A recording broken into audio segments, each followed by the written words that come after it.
போன வீடியோல தமிழ்நாட்டோட கடனானது கிட்டத்தட்ட 10 லட்சம் கோடியா உயர்ந்திருக்கு. அது எதனாலன்றதையும், இது தமிழ்நாட்டோட ஆபத்தான நிலையை உருவாக்குதா அப்படின்றத பத்தியும் நான் டேட்டாவோட வீடியோ போட்டிருப்பேன். அதே மாதிரி இந்த வெள்ளை அறிக்கை வந்த பிறகு பெருசா வைக்கக்கூடிய குற்றச்சாட்டு என்னன்னா, வரலாறு காணாத அளவுக்கு தனி மனித கடனானது கிட்டத்தட்ட உயர்ந்திருக்கு. அதாவது 1,28,000க்கும் மேல தனி மனித கடனானது தமிழ்நாட்டுல வந்திருக்கு அப்படின்றத ஒரு பெரிய குற்றச்சாட்டா வைக்கிறாங்க. ஃபர்ஸ்ட் ஆஃப் ஆல் நம்ம தனிமனித கடன் எந்த அளவுக்கு உயர்ந்திருக்குன்றத பார்க்குறோமோ, அதே அளவுக்கு இத்தனை ஆண்டுகள்ல தனிமனித வருமானம் எந்த அளவுக்கு உயர்ந்திருக்குன்றதையும் நம்ம சேர்ந்து பார்க்க வேண்டியது இருக்கு.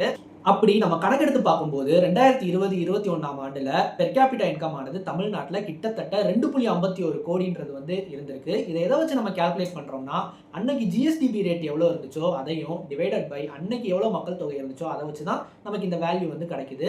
அதே மாதிரி இப்போ 2025, 26ல பெர் கேபிட்டா இன்கம் ஆனது கிட்டத்தட்ட 4.41 லட்சம் உயர்ந்திருக்கு.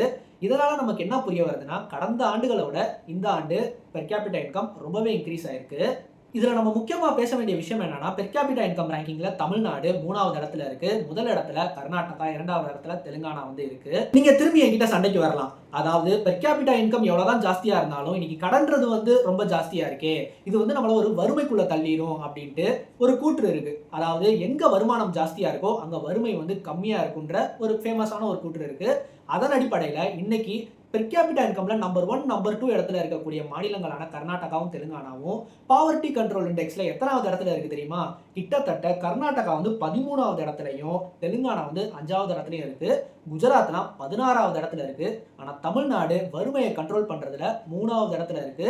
கிட்டத்தட்ட முன்னாடி இருக்க 2 மாநிலங்கள் என்னன்னா சிக்கிம், கேரளா மாதிரி மக்கள் தொகையில கம்மியான மாநிலங்கள் தான். அப்படி இருக்க தனி மனித வருமானத்திலையும் அதிகமா வறுமையை கட்டுக்குள்ள வச்சிருக்கிறதுலையும் முதன்மையா தமிழ்நாடுன்ற மாநிலம் ஒரு முதன்மை மாநிலமா இருந்துட்டு வருது. எல்லா மாநிலங்களுக்கும் ஒரு முன்னோடி மாநிலமா இருந்துட்டு இருக்கு. அப்படி இருக்கிறப்ப பாத்தீங்களா, தமிழ்நாட்டுல இவ்வளவு கடன், தனி மனித கடன் ஊண்டு திராவிட கட்சிகளாலதான் இவ்வளவு தமிழ்நாடு நாசமாச்சுன்ட்டு அவ்வளவுதான்.